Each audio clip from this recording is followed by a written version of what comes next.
Welcome to the Sheffield United Way. My name is Hal. Thanks for being a part of this match preview. And in today's match preview, you're going to get Norwich City and Sheffield United team news ahead of Saturday's 3 p.m. kickoff. Remember them at Carrow Road, as well as last time out, player connections, and wait until the end for my, Nick, and Ollie's score predictions. As always, I want yours. I want your input. I want you to let me know about the news many of us have read today. Dozy and Bozy is hoping the publication of a financial report detailing Tingo Group's $1.152 billion review will add further weight to his attempt to purchase Sheffield United. That's $1.15 billion revenue, I meant to say. So this is leading financial company Deloitte have apparently audited the accounts and have now published a report on its findings. And you will be able to read a few people that have mentioned that. Nathan Hemmingham has done some really great work reporting that one. A big shout out to our members as well. Thanks to all of you that support the channel. It really does mean a lot. I'm going to pop members down at the bottom. If you click join on YouTube, you can help keep the lights on and support the lads. It all just goes back into the running of this channel and our audio podcast. We've now got an audio podcast out with Simon Tracy, and it's really good fun. Back in the day when the outfield players certainly, were wearing this shirt. Also, I do want to talk about the last game because what a match it was. Sheffield United beating Blackburn Rovers by 3-2 in an FA Cup quarter-final that, for me, will live long in the memory. You know, it's up there with the previous time we beat Blackburn in the Cup with Mitch Wood, the sort of hat-trick hero with a couple of goals in the game and a penalty in the shootout. Also, Coventry, another shootout game, that one. Just so many good cup matches, particularly quarterfinals, it seems, historically. This one will be right up there. I think Tommy Doyle's winner deserves to win any game and will go down as one of the greatest moments in Blades fandom. I think it was truly memorable, and you can let me know your thoughts on that game. A game that was toing and froing. There was moments where we had the first half, then there was moments at the start of the second half when you thought, well, Blackburn are going to win this and then maybe run away with it. And we sort of were quite poor after they scored, and then we completely changed it. It did change when we went to a back four, but I don't think that's because we went to a back four. It felt like Blackburn's substitutions, really, if anything, nullified their threat and allowed us back in. And we really just upped the tempo enough to beat them. But it was a tough match, a really tough match. There were moments in that game when I thought Blackburn could and should have scored, and obviously against better sides. I remember a corner actually in the first half, a free header, Gallagher. Better sides punish you there, and hopefully, it won't be quite as open a game when we play Manchester City in the semi-final at Wembley. Yes, I will be there. What shirt are you wearing? What shirt should I wear? Big questions. We'll get to some bigger ones after we look at last time out against Norwich City. Sunday, the 8th of December, 2019. That's how far back we've got to go. A 2-1 away Blades win. We're looking, of course, back at the last time we played them at Carrow Road. We have played them since at the Lane. Sheffield United came from behind to earn what for us then was a first win in 5 Premier League games, even though we'd been having a really good time of it generally in that season. George Baldock provided the cross for Ender Stevens' equaliser and then turned to fire in what proved to be a technically superb winner. It was a vastly improved second half performance, I remember, against Norwich, who deservedly led at the break. Alexander Tettey capitalised on confusion in the United box and laced a sort of skimming shot into the back of the net. But the Canaries weren't the same side in the second half. Their defence buckled in the face of constant Blades pressure, and they paid the price. I remember the ball in, actually, from Lundstrom, which wasn't a good ball in. It was cleared by the Norwich defence, and then everything that George Baldock did after that was dancing, weaving, technically superb, put the ball in the back of the net. And you feel like, if that's Messi, we're talking about one of the goals of the season. It sort of felt like it went under the radar. Blades fans loved it. We spoke about it. But it wasn't getting what I felt the kind of recognition a goal like that, technically so good, actually deserved. But we are now previewing Norwich City in 7th place in the beautiful downtown Bramall Lane home of the Blades, who now have to travel away after that memorable game at the Lane against Blackburn to Carrow Road, sitting in 2nd place. It's Saturday the 1st of April, this game, 3 p.m, as I've already mentioned. And this next section for us, looking at team news, brought to you by Parrot Peel. do check out their album Stick or Twist, out now, parrotpeel.com, a musical ensemble who do have Blades in the band, and we like to support fellow Blades. So if you can, do check out Parrot Peel. Put the little details on there at the bottom, but even when that disappears, you can still see, so you can still check it out. Now, Hecky, as always, does his pressers, gives us, morsels of team news. He's actually been a little bit more forthcoming in some respects. He said Jebo's hurt his ankle. He's not available. Hopefully he'll be back soon. When he went away with the England youth side, we saw that. We saw he wasn't fully fit. That's a minor sort of understatement there. He just wasn't going to be involved. And I don't know how serious the injury is. And speaking of serious injuries, Ben Osborne, Hecky said Ozzy has had an accident, not injury related. He's seen a specialist. We need to make sure he's taken care of. I don't really want to speculate on this one because there's been all sorts of rumours flying around on social media about exactly what has happened to Ben Osborne, and I don't know if any of it is true. So I don't want to speculate. I just want him to be all right, and I am concerned about that. And that statement from Paul Heckingbottom doesn't lead you to any kind of conclusions. It's very sensible in what he said, but also it doesn't disprove the rumours, and I just hope they're not true, and I hope he's all right. After several sightings at games of Rhian Brewster on crutches, it's been confirmed that Rhian is set to miss the rest of the season. The injury woes just continuing in a season that I don't know any other like it. The centre forward has been out of action since October, and he's been forced to undergo hamstring surgery. We didn't think it would be this long. Reece Norrington-Davis still out as well, but now ahead of Brewster in his recovery time. So what's going to happen with Rhian Brewster? I'd love to know your thoughts on this. Pop it in the comments.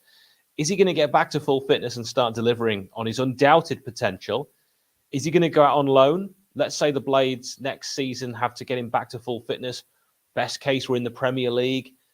Would he be a starter in the Premier League? Probably not if he's got to prove his fitness. Does he go out on loan, maybe to a Championship or League One club for part of next season, get his fitness back? Could that be the play? Do United sell him to recoup some of the fee before his contract ends? Or eventually does he just get released when his contract does end because of the injuries, unfortunately? And you might not be able to recoup a fee. Other teams might think they're not going to take that gamble. I don't know. Personally, I think what actually happens is he gets back to fitness, he gets some time with Sheffield United's development side, maybe has a little bit of a loan spell to get back to full fitness, does return to the Blades, does play well, and does get a new deal. I'd love to see that happen. Also, speaking of things I love, great to see international lads return with Ismaila Koulibaly getting his full debut for Mali. Congratulations. Iliman Ndiaye scoring and assisting for Senegal, playing as well with Mane, not instead of, and also not being left out with Mane fully fit. Again, love to see that. Anel Ahmedhodzic involved for Bosnia in both their games. Egan involved, I think it was just one game, was a sub brought on in the other for Republic of Ireland. And of course, Sander Berge. He has to leave. Norway boss Stahl Solbakken has again told the press that Sheffield United midfielder Sander Berge must leave Sheffield United. He must play somewhere else. Solbakken also said similar things last year, that he believes Sander needs to move on for the sake of his career, doesn't rate the Championship. I don't agree. I think the Championship is a fantastic league, and I think he's wrong. And I think when you've got such a talented Norway side, maybe you're looking for excuses, but Sander playing in the Championship is not the reason that Stahl Solbakken isn't getting a tune out of him. Let's look at Nick's side to face Norwich. It's going with the side that he predicts will be the one and unchanged as well. And I think this should really be the team, barring fitness, from now until the end of the season. Wes in goal, Ahmedhodzic, Egan and Robinson, your back three. Maybe Kieran Clark, when he's back to full fitness, could ask a question there. I, at the moment, think Jack Robinson is undroppable. George Baldock, who's playing really, really well. Bogle has just dropped off a little bit, so that makes sense. Low, what was it, the stat we were reading about? Most tackles in the division. Different ways of looking at that, isn't it? Most tackles in the division. Does it mean he's playing really well, or does it mean he's out of position and has to recover? And I'd love your thoughts on that as well. Sander and Doyle, Iliman Ndiaye, McAtee, and Ollie McBurney, who I thought came across really well in the interview he did with BBC Radio Sheffield. He always comes across well when he speaks. And, they say actions are louder than words. With him, I'd love it to be the other way around.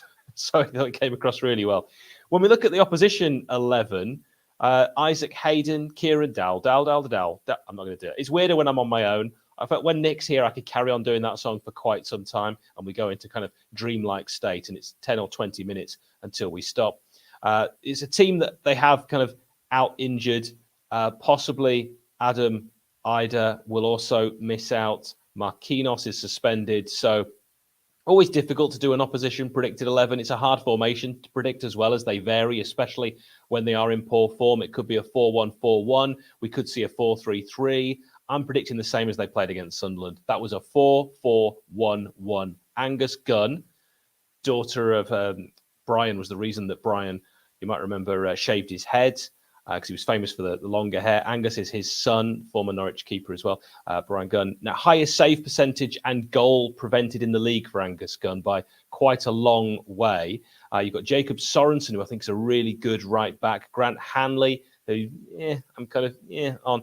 Ben Gibson, who I think is still quite highly rated at this level, certainly. Defender Dimitrios Giannoulis, who wound up a lot of Blades fans at the match at Bramall Lane. I think he was subbed off to Booze. Max Aarons played right mid last game with Marquinhos out, so it could be interesting to see where he ends up starting this game. The very good Gabriel Sara, possibly the best player. Kenny McLean. Then you've got, and I always try and get this name right, forgive me if I get it wrong, Norwich fans, Christos Tzolis. Let me know how I did. Timo Pukki, which I believe is Finnish for Tim Christmas. Someone tell me if I've made that up. Josh Sargent, Sideshow Bob. Now, we could expect Marcelino Nunes to come into the side. He's a talented player, but would mean likely Sargent dropping out of the side, or Tzolis dropping out, and a slight formation tweak for them, maybe moving to the 4-1-4-1 with Sargent out wide. Sargent is quite a popular player with Canaries faithful. Key is to press their defence. We've seen the mistakes they make, particularly in their game against Burnley. They want patient possession, but defences aren't always so strong. So attack their defence.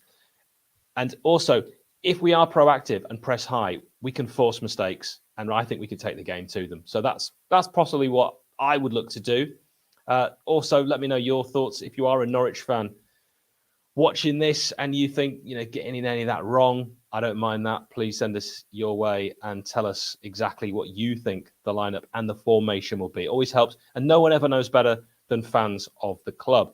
I love it when Roy, aka Andrew, gets the opposition view from. He creates them and puts them online. roysviewfrom.com. You can go there and have a look at a whole load. I've just picked 3. Here's what some Norwich fans have been saying on their forum ahead of this game. Absolutely no reason we can't beat Sheffield United, and may even find ourselves in playoff position again that night. So for me, that's far more to look forward to than there is to be negative about. And I think it's fair to say their forum is fairly negative. This one's interesting. I've kind of accepted we aren't getting top 6. They're 7th this season. But if we beat Sheffield United and Blackburn Rovers, then I may change my tune. Can't stand Sheffield United, but fair play to our former backup left back, that's Paul Heckingbottom, for what he's done there. I hope they go up so we don't have to see them again next year. Fairly pessimistic. That's a Norwich fan who hates Sheffield United, but also clearly hates his own club and doesn't think that they've got any chance of getting promotion. I still think Norwich are very much in the hunt for this one. The referee for this game, as I tell you about the referee, that is brought to you by Indigo Resurrection Bar, the official matchday bar of the Sheffield United way. You might know it formerly as the Devonshire Cat if you used to go in there. It's the same place, so you can head along there and you'll find us in there on match days. You might be able to say hi to Nick or Ollie, so why not make it your own pre-match tradition? Let them know you're a Blade. Let them know Sheffield United way sent you. The referee for Saturday's away match against Norwich is Darren Bond, now minus hairband. He's taken charge of 34 games this season, given 141 yellows. That's high. 4 reds. That's low. 3 pens. That's low. Just on average. That's how I've kind of measured that.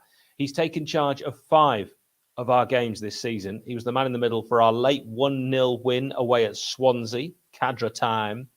Our 1-1 draw at home against Birmingham City. Our 5-2 at home against table-topping Burnley. Our 1-0 against Huddersfield at home. Our 1-0 at home against Hull City. You might remember in that Hull game, he also sent off one of their players. So actually, you might go, when you hear about the referee, he's been a bit of a good luck charm.